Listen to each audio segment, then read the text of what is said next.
अगर तुमने इस वीडियो पर क्लिक किया है तो या तुम विंटर आर्क में कुछ नहीं कर पाए या फिर समर आर्क में कुछ करना चाहते हो।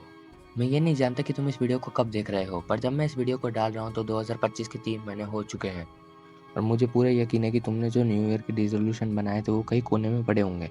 ऐसा इसलिए हुआ क्योंकि उस काम को करने के लिए तुम्हारे पास कोई डिजायर्ड फ्रेमवर्क नहीं था।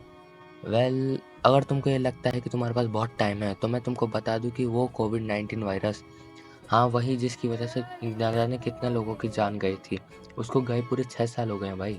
हाँ, पूरे 6 साल। तो वक्त आ गया है ऐसे चैलेंज को पूरा करने का जो तुम्हारी लाइफ को 90 डेज में पूरी तरह ट्रांसफॉर्म कर देगा। तो मैं तुम्हें चैलेंज स्टार्ट करने से पहले ये चीज़ बता दूं कि विंटर आर्क समर आर्क से बहुत अलग होगा। विंटर में तुम्हारी तरफ क्लाइमेटिक कंडीशंस का फेवर होता था और समर में कड़ाके की धूप तुम्हें कमज़ोर करने की कोशिश करेगी। समर आर्क विंटर आर्क से इसलिए भी बेहतर है क्योंकि इसमें तुम्हें कोई स्टडीज़ का प्रेशर नहीं होता, तुम्हारे पास कोई असाइनमेंट ना कोई तुम्हारे पास स्ट्रेस होता है। देखो, समर आर्क ऐसा टाइम है जिसमें दो टाइप के लोग होते हैं। एक वो जो खुद को इम्प्रूव करना चाहते हैं और दूसरे वो जो चिल रहते हैं। तो तुमको ये डिसाइड करना है कि तुमको कौन से टाइप का इंसान बनना चाहते हो।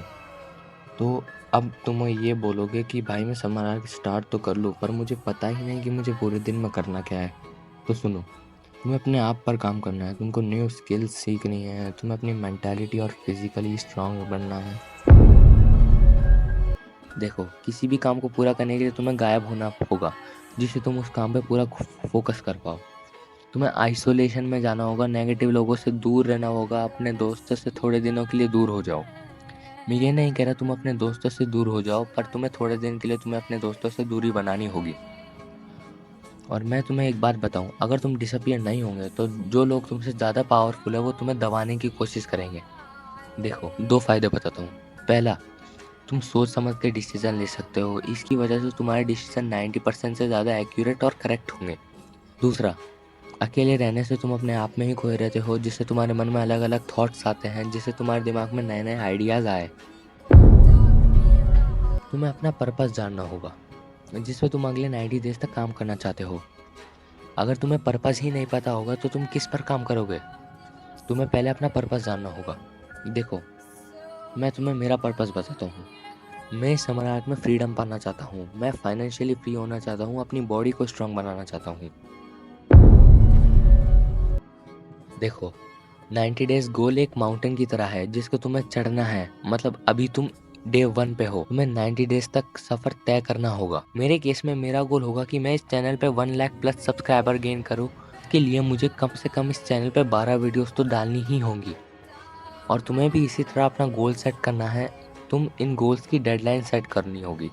अगर मेरा गोल है कि अगर मैं मेरे गोल्स की डेडलाइन 2 महीने की सेट करूंगा तो मेरे को 12 सेल्फ इम्प्रूवमेंट वीडियो 2 महीने के अंदर ही डालनी होगी। और अब मैं इस काम को डिवाइड कर दूंगा।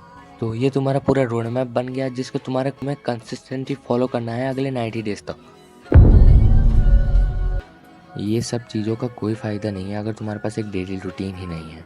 मैं तुम्हें कोई रूटीन बना के तो नहीं दे सकता क्योंकि सबके काम अलग अलग होते हैं, लेकिन तुम्हें ऐसा रोड मैप बनाना है जो तुम्हें अपने गोल की ओर ले जा सके। मैं तुम्हें ये नहीं कह रहा कि तुम उस रूटीन को पहले दिन ही पूरी तरह से फॉलो कर पाओगे, पर तुम्हें हर एक दिन एंड में अपने रूटीन की परसेंटेज निकालनी है। मतलब तुमने आज कितना काम किया और कितना नहीं किया।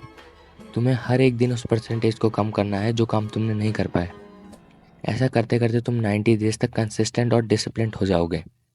मैं तुम्हें कुछ काम बता सकता हूँ जो तुम्हें अपने रूटीन में ज़रूर फॉलो करने चाहिए। पहला, डेली रनिंग करने जाओ तो या वॉक करने जाओ। दूसरा, डेली तुम्हें 15 से 20 मिनट तक सनलाइट लेनी है, जो तुम्हें सुबह की सनलाइट होती है वो लेनी है। दिन की सनलाइट तुम्हारी स्किन को भी डल कर सकती है। तीसरा, तुम्हें ज़्यादा देर एक्सरसाइज नहीं करनी है। अगर तुम ज़्यादा देर एक्सरसाइज करना चाहते हो तो तुम जहाँ पर एक्सरसाइज करते हो वहाँ पर या तो एसी या फिर फ़ैन चला दो ताकि तुम्हें ज़्यादा पसीना ना आए।